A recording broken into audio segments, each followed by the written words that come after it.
The Caped Crusader is easily one of the most recognizable faces across the globe. Known for his brooding demeanor and gadgets of choice, he was first introduced to the big screen in the 1960s and was an instant hit. But there was more mystery afoot than just what happened on the show. From scandalous secrets on set to quirky spin-offs and memorabilia being released, here are 10 weird facts about the 1960s Batman show.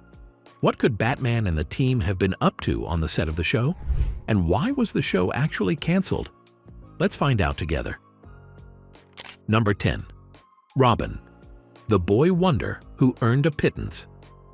Adam West, the actor who played the titular character of Batman on screen, was paid a handsome $2,000 per episode in the 60s, which is the equivalent of $21,000 per episode by today's standards. But what's surprising is that Burt Ward, the actor who played the role of Robin, was only paid a meager $350 per episode. This was due to Burt being a relatively unknown name in the movie industry at the time. Number 9. The Green Hornet and the Caped Crusader. Believe it or not, the 60s had some of the craziest crossovers of its time, with none more iconic than the crossover between the Green Hornet and the Caped Crusader of the night. The two crime fighters acknowledged each other's existence and even seemed to promote each other's shows, with advertisements for their programs showing up in each other's show. The crossover between the two shows helped introduce fans to the iconic martial arts of Bruce Lee. The four of them would then team up in a later episode to defeat Colonel Gum and save the day. Number 8. The Origins of Barbara Gordon. Barbara Gordon, the daughter of Jim Gordon, is an iconic member of the Bat family, with her role being crucial to the Batman mythos. But what many Batman fans don't know is that Barbara Gordon as a character only came into existence because of the 60s TV show. Her character did not exist till William Dozier made a request to DC Comics to introduce her for the show's continuity. Yvonne Craig was introduced as Barbara Gordon in the 3rd season of the show.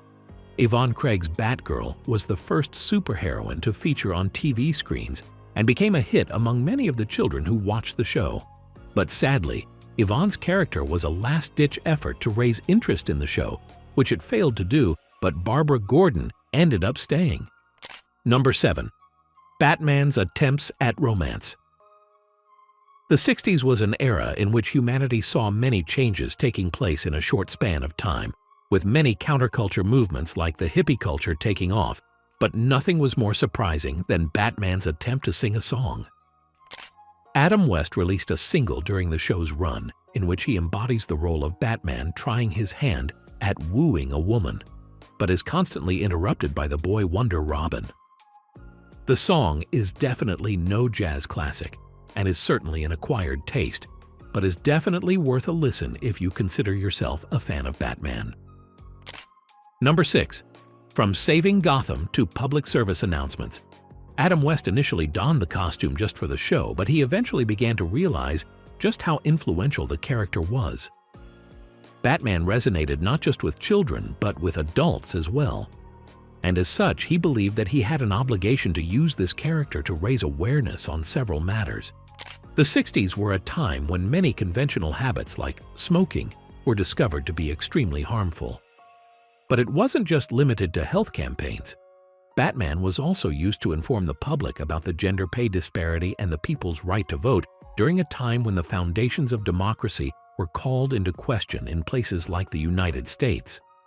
How many facts about the 1960s version of the Caped Crusader were you aware of? Let us know down in the comments section. And if you've enjoyed the video so far, make sure to like this video. Number 5. Batman was almost an NFL quarterback.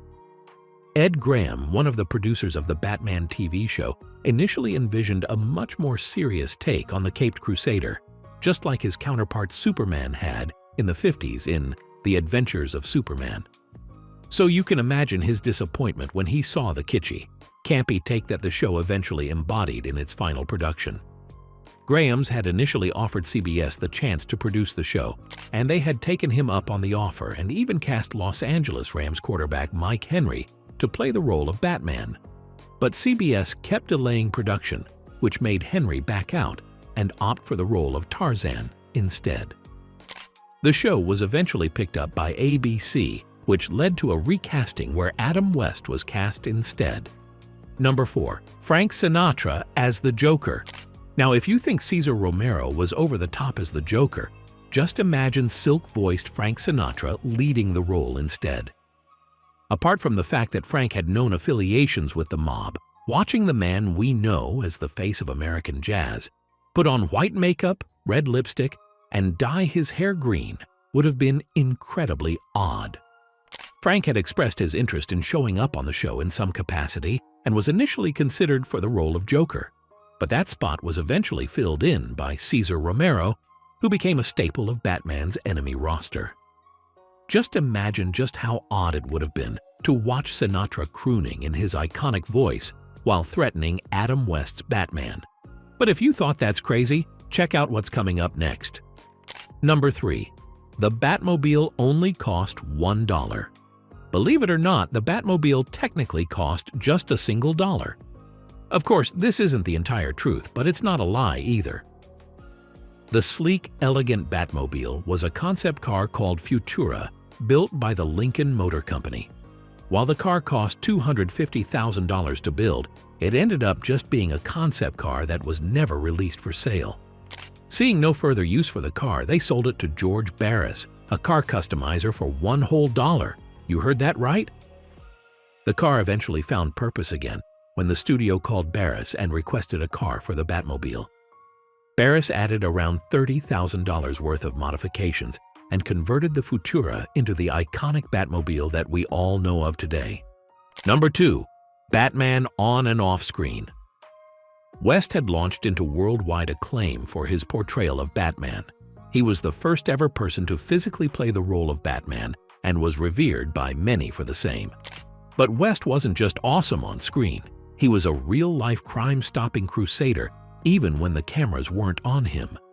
When vacationing in Maui, the caped Crusader had noticed a man who was wielding a machete and walking towards a woman. When he realized that the man had the intention to hurt the girl with the machete, he used his lounge chair to get in between the man and the woman and pin the criminal till the authorities arrived. Number 1. Teaching British children to cross roads. Although Batman was intended for global audiences, the Batman TV show was only aired in America. But this did not stop the show from becoming popular internationally. The British also widely revered it and had a cult following behind it. Batman had become the face of the 60s and, as such, was featured on many public service announcements, like the benefits of savings bonds, like we talked about before. But what truly surprised fans is when Batman took to the streets of Britain not to fight crime, but to teach road safety. This unexpected public information film, or PF for short, was made for the Central Office of Information, and it featured Batman taking a break from crime fighting to teach proper road safety techniques.